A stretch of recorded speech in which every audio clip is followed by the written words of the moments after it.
Salut à tous, j'espère que vous allez bien. Aujourd'hui, vidéo sur Adama Traoré, qu'est-ce qu'il peut apporter au club et comment Xavi peut l'utiliser. C'est parti.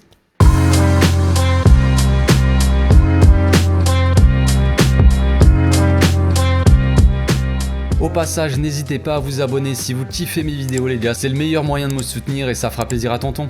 Comme vous le savez, le joueur a débarqué au club en fin de semaine et a été officialisé samedi. Il débarque de Wolverhampton en prêt jusqu'à la fin de la saison et le club n'a pas d'obligation d'achat. C'est le principal bon point déjà pour moi, on n'est pas obligé de l'acheter voilà, à la fin de la saison. C'est magnifique, presque un miracle.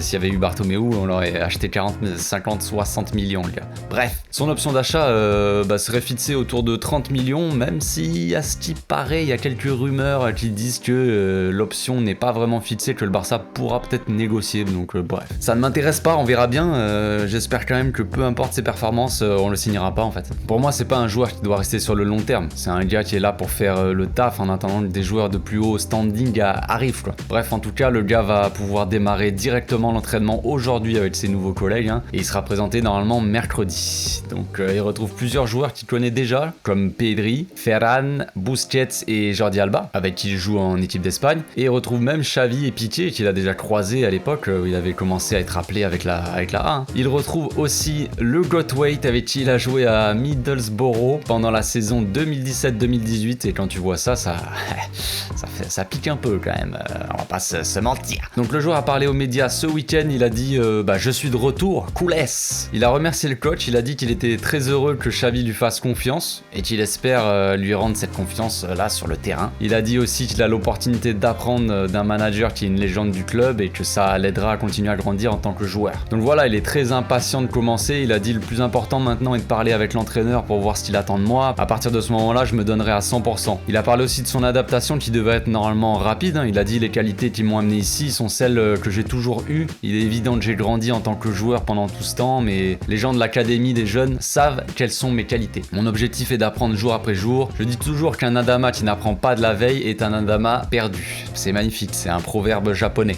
Donc l'arrivée du joueur s'est faite clairement à cause de l'histoire de Dembélé. On sait que Xavi avait confiance en Ousmane et l'avait poussé à prolonger, ce qui n'a pas marché visiblement, et vu que le club a décidé de plus le convoquer, on se retrouve sans ailier en plus de la blessure d'Ansu Fati. Donc le Adama il débarque pour avoir le même rôle que celui de Dembélé. On en a déjà parlé il y a pas si longtemps que ça, mais pour moi Adama et Dembélé ont un peu le même profil, même s'ils ont vraiment pas le même style de jeu. Tous les deux sont des dribbleurs et tous les deux sont très rapides. Adama a beaucoup plus de puissance que Dembélé, par contre, ça c'est clair, et c'est en ça qu'il pourra faire des différences. Donc je vais commencer par rappeler que perso ce transfert pour moi n'est pas idéal. Si je devais choisir un ailier sur tous les joueurs possibles et imaginables, je ne prendrais jamais Adama, peu importe qu'il soit de la Masia ou pas, ce que tu veux, mais en prenant en compte la situation économique du club et le fait que ce soit le mercato d'hiver, je pense que c'est une bonne affaire. Ça pour moi c'est clair. Même Aubameyang s'il vient, c'est une bonne affaire pour moi. Mais tout ça en prenant en compte la situation évidemment. Maintenant que j'ai été clair sur ce point, on va pouvoir commencer. Pour moi, Adama va beaucoup apporter à cette équipe, clairement. Ok, c'est loin d'être un gars qui marque des buts, c'est pas non plus un gars qui fait énormément de passes décisives, mais c'est un joueur qui provoque énormément. Et selon les stats d'Opta, Adama est le joueur qui a réalisé le plus de dribbles en première ligue depuis la saison 2018-2019. 484 sur 697 tentés. Donc un taux de réussite de 69%.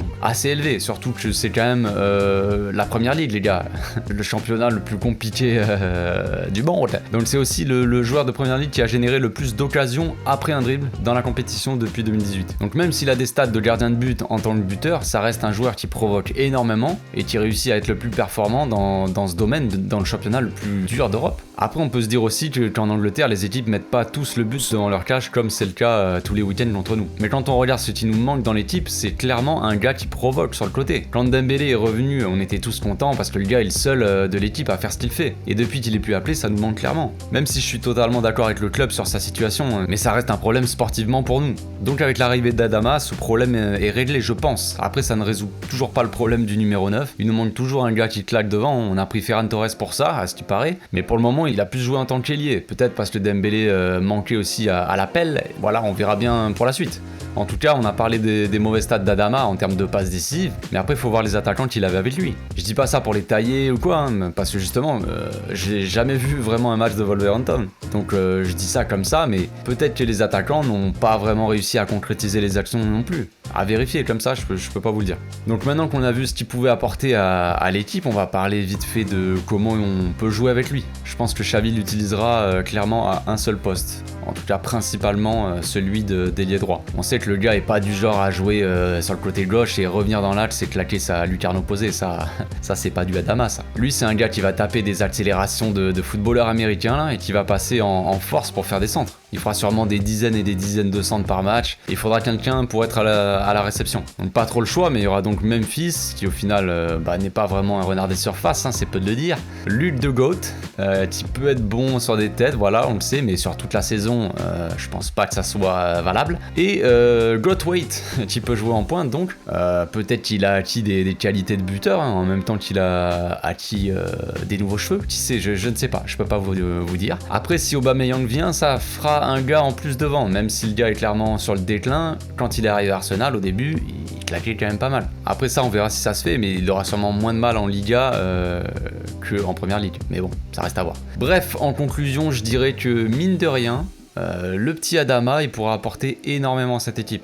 J'ai regardé pas mal de vidéos sur lui, bon même si c'est ce genre de vidéos là, ça donne pas vraiment d'idées sur les matchs dans leur ensemble et le comportement du joueur tactiquement, quoi. Et ce que j'ai remarqué, c'est que le gars n'a pas peur d'aller au contact, hein, peu importe qui est en face. J'ai vu son match contre Liverpool, le gars il faisait peur à tout le monde. Sadio Mané, le pauvre, il a pas osé mettre le pied, il a cru qu'il allait lui bouffer, je sais pas. Mais... Alors sérieux, le gars a bouffé plusieurs fois Robertson sur le côté gauche là, donc c'est pas rien non plus, hein. Et le petit Van Dijk là, il a eu du mal physiquement contre Adama.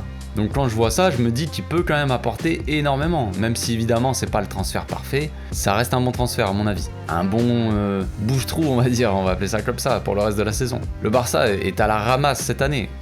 Voilà, on va pas dire le contraire. Là on est à un tournant pour la saison prochaine. Et il faut aller chercher une place pour la qualif en Ligue des Champions. Et pour ça il faut des mecs qui en veulent. Et je pense qu'Adama est ce genre de gars. Maintenant place aux actes. Je pense que dès ce week-end il va être titulaire. Il y a de fortes chances qu'il joue contre l'Atlético Madrid. Donc un très gros test pour le joueur. On verra, ça démarre direct, mais c'est une équipe qui va proposer de l'intensité, de l'agressivité et beaucoup de physique. Donc ça va être intéressant. Ça va être intéressant parce que justement Adama pourra nous apporter de la vitesse, bon bref, provocation balle au pied, ça c'est sûr, mais aussi de l'intensité et de l'agressivité. Il va leur bouffer On va voir ce que ça va apporter, mais j'ai quand même hâte de voir ça. Voilà, c'est tout pour aujourd'hui, j'espère que la vidéo vous a plu les amis. On se retrouve bientôt pour une nouvelle vidéo. D'ici là, portez-vous bien, passez une très bonne journée. Ciao.